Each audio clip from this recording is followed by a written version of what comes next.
Having a visa does not guarantee you can enter a country. It's a shocking truth, but every single day, tourists with perfectly valid visas are stopped at the airport, questioned, and sometimes even sent straight back home on the next flight out. Why does this happen? It often boils down to a few critical mistakes that travelers make at the immigration counter. In this video, I'm going to break down the most common reasons tourists get denied entry at the airport. And more importantly, I'll show you exactly how to avoid them so your dream vacation doesn't turn into a travel nightmare. Stick around, because mistake number 6 is one that trips up even the most experienced travelers. First up, mistake number 1, not knowing your own travel purpose. This sounds incredibly basic, right? But you'd be surprised how many people freeze when an immigration officer asks simple questions like, "What is the purpose of your visit?" Or "Where will you be staying? And how long do you plan to be here?" If you hesitate, look nervous, or give vague, rambling answers, it immediately raises a red flag. The officer's job is to make sure you're a genuine tourist, not someone with a hidden agenda. If you say you're here for tourism but can't name a single place you want to visit, or if your story seems shaky, they'll start digging deeper. It suggests you haven't planned your trip properly, or worse, that you're not being truthful about your intentions.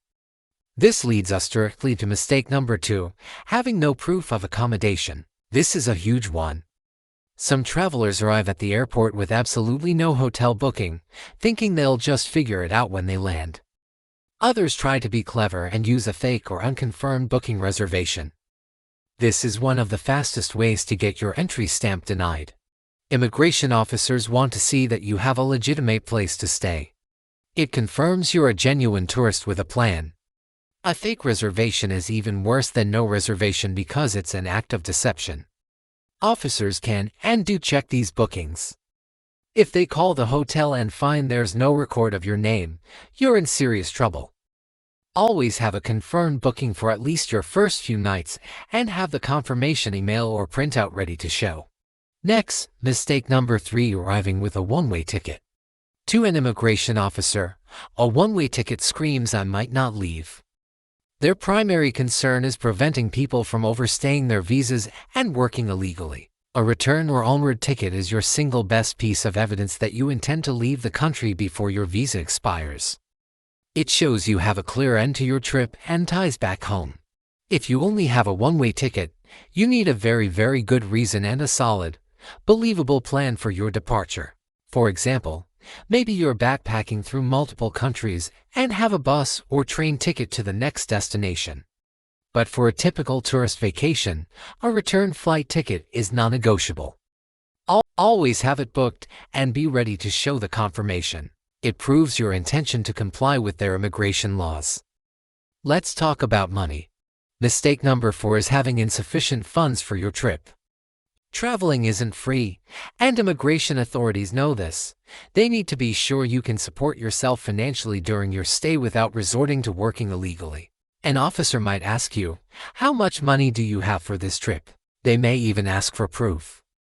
If you claim to be staying for 2 weeks in an expensive city but can't show that you have adequate funds, it's a major red flag. You should be prepared to show them your bank app on your phone, credit cards, or a reasonable amount of cash. There's no magic number, but you need to prove you can realistically cover your accommodation, food, transportation, and activities for the entire duration of your stay. Not being able to do so can lead to a swift entry denial. Now for mistake number 5, suspicious luggage. What you pack can tell a story, and you want to make sure it's the right one. If you're arriving on a tourist visa but your suitcase is filled with work equipment, professional tools, or a large number of resumes and business documents, it looks like you're planning to work, not vacation. Similarly, carrying an excessive amount of a single item, or things that don't align with a tourist trip, can trigger suspicion. For example, if you say you're on a one-week beach holiday but you've packed 3 large suitcases full of brand new designer clothes with the tags still on, they might suspect you're here to sell goods. Pack like a tourist. Your luggage should reflect the purpose and duration of your trip. This brings us to mistake number 6, which is incredibly important, giving inconsistent answers. Before you even get to the airport, you've already provided a lot of information on your visa application form. You've stated your purpose of visit, your intended length of stay, and perhaps where you plan to stay. The immigration officer at the airport has access to this information. They will ask you questions to verify that the person standing in front of them is the same person who applied for the visa. If your answers at the airport contradict the information on your application, it's a massive problem. For instance, if you wrote on your application that you're staying for 2 weeks at a specific hotel, but you tell the officer you're staying for a month with a friend, that inconsistency will almost certainly lead to a denial. It destroys your credibility.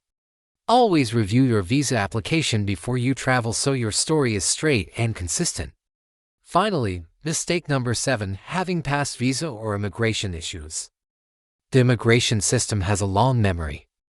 If you have a history of overstaying a visa in any country, being denied entry before, or being deported, this information will likely be in the system. Even if you now have a new, valid visa, your past record can come back to haunt you. Officers will be extra cautious and will likely question you more thoroughly. It's crucial to be honest about your history if asked. Lying about a past overstay or deportation is a guaranteed way to be refused entry, and it can get you banned for many years. If you do have a mark on your record, be prepared to explain the situation calmly and truthfully, and have extra documentation to support your case as a genuine tourist this time around. So, how do you avoid all these problems and ensure a smooth entry? The golden rule is to be confident, honest, and prepared. Before you leave for the airport, gather all your essential documents in one easy-to-access place. This includes your passport, visa, return ticket confirmation, hotel booking, and maybe even a brief itinerary. Know your travel plan inside and out. Rehearse your answers to common questions so you can respond clearly and without hesitation. When you're at the immigration counter, be polite. Make eye contact and answer only the questions you are asked. Don't volunteer extra information unless requested, and most importantly, never ever argue with an immigration officer. They have the final say. If you remain calm, prepared, and honest, you'll show them you're a genuine tourist who respects their country's laws, and you'll be on your way to enjoying your trip in no time.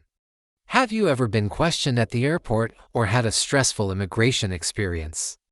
I'd love to hear about it. Share your story in the comments below, as it might help other travelers be better prepared. And if you found this video helpful, don't forget to like, subscribe, and hit that notification bell for more essential travel tips. Thanks for watching, and safe travels.